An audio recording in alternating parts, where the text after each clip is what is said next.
경기 남양주 진접 원암 별내를 지역구로 한 더불어민주당 김한정 의원입니다. 법무장관, 언제 임명되셨어요? 그제 5시에 임명됐습니다.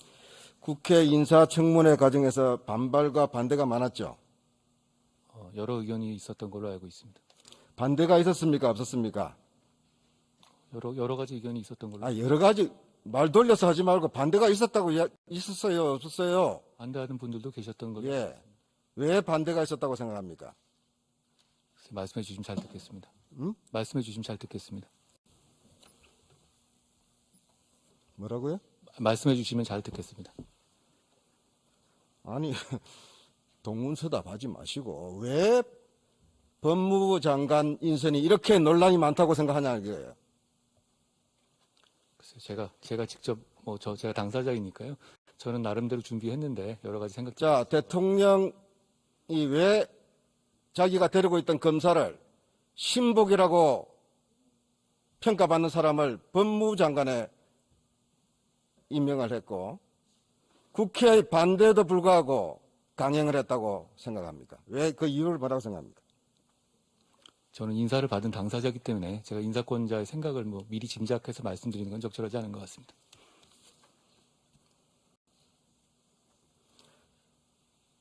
법무부 장관 임명 강행 하루 전날 대통령께서 국회로 와서 시정연설을 했습니다. 여기 들으신 분 많으실 거예요. 국회를 존중하겠다. 초당 협력하겠다. 협치하자.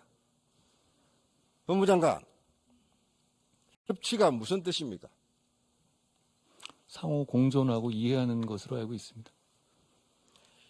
협치라는 것은 상호 공존입니다. 그죠? 존중입니다. 특히 정치 영역에서는 특별한 반대가 있을 때는 존중하는 것이 맞다고 생각하는데 어떻게 생각하세요? 잘 새겨 듣겠습니다. 윤석열 정부는 50% 국민의 지지를 받았습니다. 절반이 가까운 사람들이 지지하지 않았습니다. 대한민국 국회는 여소야대 국회입니다. 자, 이런 정치 환경에서 국회를 존중하고 야당을 존중하고 의회주의를 존중한다는 것은 어떤 의미입니까? 반대를 무시해야 된다는 이야기입니까? 반대를 존중해야 된다는 이야기입니까? 법무장관 어떻게 생각하세요? 위원님, 죄송합니다만 저는 인사를 받은 당사자고 인사를 한 분에 대해서 심정을 제가 미리 짐작해서 말씀하신 건 없는데 말씀하신 취지에는 충분히 공감합니다. 이거 서로 존중하면서 인사하는 게 맞다고 생각합니다. 지금 언론에서 검찰공화국이라는 말이 나옵니다. 야당의 주장만이 아닙니다. 왜 검찰공화국이라는 말이 나온다고 생각하십니까? 여러 가지 보는 판단이 있다고 보는데요. 저는 대한민국은 국민이 주인이 민주공화국이라고 생각합니다. 협치는 야당과 정치적 반대자하고 하는 거예요. 그런데 윤석열 대통령의 협치는 특수부 검사들하고만 협치를 하고 있어요. 이게 진정한 협치입니까? 이게 국민이 바라는 협치라고 생각하십니까? 답변해 보세요. 저는 이미 검사가 아니고요. 특수부 검사가 협치한다는 말씀에는 동의하기 어렵습니다. 자, 법무부 장관은 검찰 인사에 대해서 누구나 납득하고 수긍할 수 있도록 인사하겠다 했죠. 예, 그렇습니다. 자, 이번에 대검을 비롯한 검찰 인사가 있었는데 납득하고 수긍할 인사라고 평가하고 있습니까? 저는 능력과 공정에 대한 소신을 기준으로 인사했다고 생각합니다. 대통령하고 협의했습니까? 대통령께 보고는 당연히 드려야 되는 절차입니다. 대통령 의중이 반영했습니까? 법무부 장관은 대통령의 위임을 받아서 네. 자, 윤석열 대통령의 인사죠? 검사 인사가 이번에. 지금 현 정부의 인사입니다.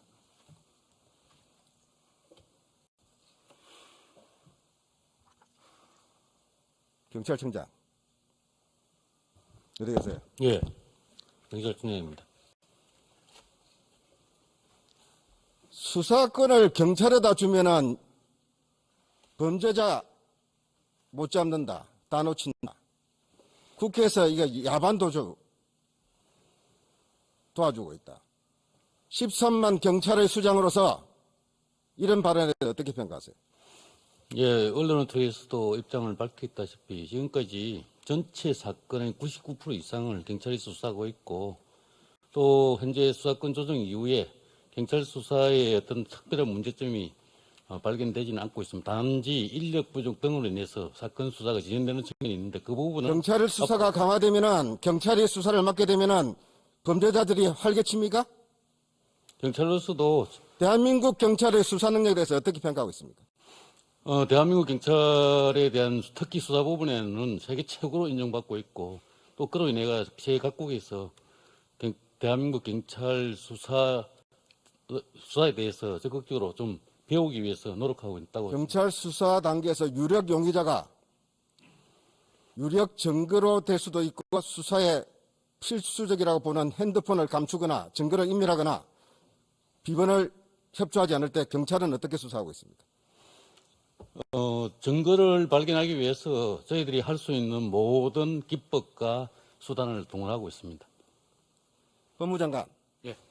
한동훈 전 검사의 핸드폰 비번 문제는 어떻게 처리할 것입니까? 이제 수사 끝났고 다 틀었으니까 관계 없습니까? 제가 청문회에서 말씀드렸다시피요. 저는 부당한 수사를 받은 당사자고요. 자, 거기에 대해서 법무장관으로서 이야기 묻습니다. 지금 법무부 장관으로서 당연히 헌법상 기본권이 이런 정치적 공격에 의해서 무력화돼서는 안 된다고 생각합니다. 정치적 공격이라고 이야기하면은 핸드폰 비번 풀트면 풀어봐라. 핸드폰 파기하고 감추고 해도 된다는 이야기로 받아들여도 되겠습니까? 저뿐 아니라 과거에 이재명 전 지사도 비슷한 이재명 물고 들어오지 마세요. 그리고 이거는 모든 국민에게 보장되는 권리인 것이다. 그러니까 지금 예.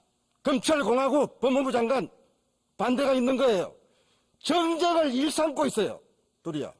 대통령은 협치를 이야기하는데 법무부 장관의 지금 말 한마디 한마디가 얼마나 많은 국민을 불편하게 하고 있고 국회의원 협치를 방해하고 있는지를 아직도 자각을 못하는 것 같아요.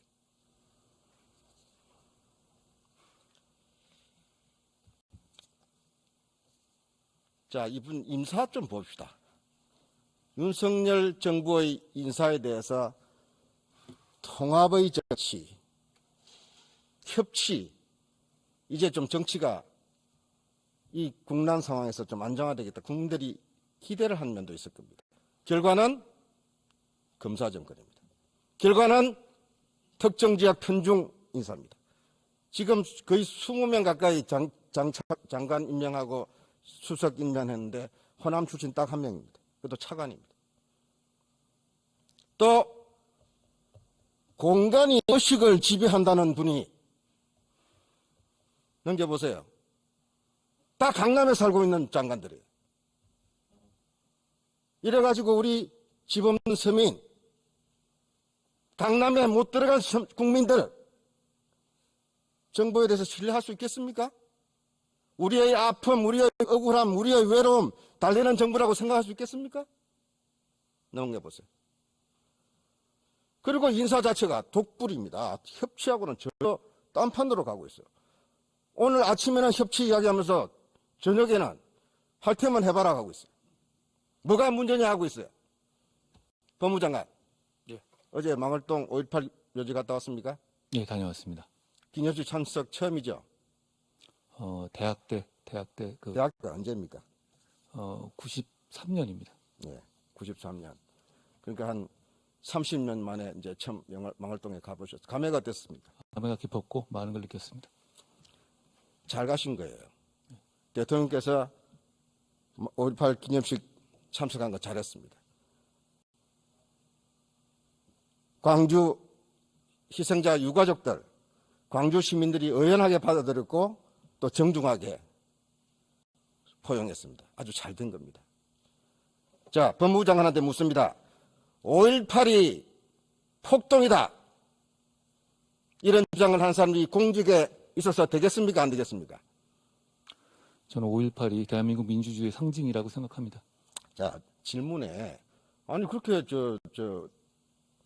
머리 좋게 유명하신 분이 왜 자꾸 동문서답 하지 마시고 돌려 이야기하지 마세요. 5.18이 폭동이라고 한 번더러나 반복적으로 국민에다 대고 마이크에 대고 언론에다 대고 폭동이라고 이야기한 사람이 지금은 좀 아닌 것 같다 하면은 그 사람이 공직 후보의 자격이 있습니까 없습니까?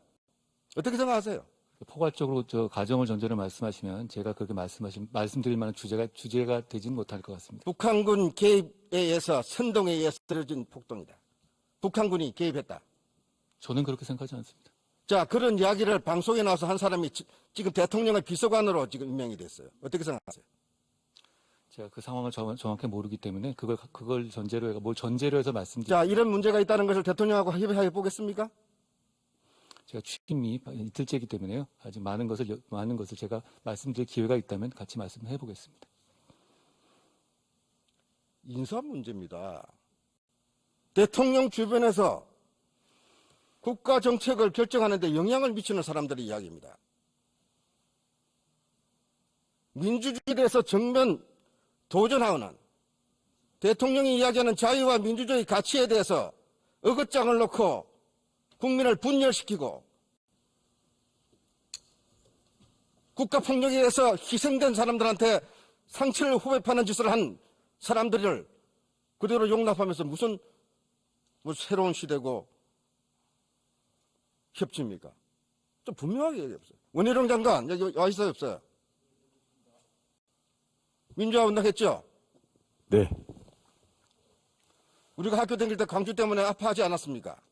예, 의원님하고 같이 했습니다. 5.18 폭동이다. 북한군이 개입했다. 그 당 안에서 또 그 당을 지지하는 사람들이 이런 이야기를 했을 때 원희룡 장관 심정은 어땠습니까? 당에서도 그런 발언에 대해서는 제재를 가하고 있습니다. 책임이 있는 조치가 필요하지 않겠습니까? 말로만 그냥 넘어가고. 그러니까 불신이 있습니다. 그러니까 상처가 있습니다. 그러니까 치유가 안 되는 것입니다. 그러니까 통합이 되지 않는 것입니다. 어떻게 생각하세요? 동의합니다. 검찰은 나쁜 놈 잘 잡으면 된다. 이렇게 하셨죠, 법무장관. 전후 맥락이 있습니다만 그런 워딩을 한 적이 있습니다. 그 나쁜 놈 잘 잡으면 된다는 검찰에 대해서 왜 정치 검찰이 출세한다. 이런 시중에 통념이 있다고 생각합니다. 제가 한번 말씀드렸지만 지난 3년이 가장 심했다고 생각하고요. 그런 거울을 범하지 않기 위해서 제가 최선을 다할 생각입니다.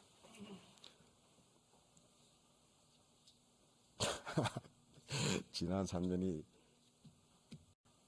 제일 심했다. 예, 저는 그렇게 생각합니다. 저기 법무장관은 확증 편향이 좀 있는 것 같아요. 자기가 옳다는 생각 외에는 다 부인하고 그것만 바라보는 것 같아요. 법무장관은 정의 구현의 책임이 있는 주무장관입니다. 정의 구현은 공정해야 되고 균형 잡혀야 됩니다. 네, 맞습니다. 그런데 장관의 지금 언행 이런 분을 볼 때 많은 분들이 의구심을 가지고 있어요. 어떻게 생각하세요? 여러 가지 의견에 대해서 제가 차분히 잘 검토하겠습니다.